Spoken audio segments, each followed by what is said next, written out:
আসসালামু আলাইকুম গাইস, কেমন আছেন সবাই? পহেলা বৎসরের পহেলা শুভ নববৎসরের স্বাগতম সবাইকে। আশা করি সবাই ভালো আছেন। পহেলা বৎসরের প্রথম দিন আজকে, জানুয়ারি মাস। সবাই ভালো আছেন, তো সবাই ভালো থাকেন।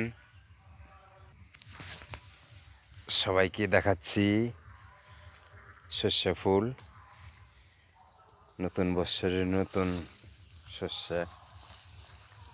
সবাইকে দেখাচ্ছি। দেখেন চতুর্দিকে শস্য, ফুলগুলো এত সুন্দর, অনেক ভালো।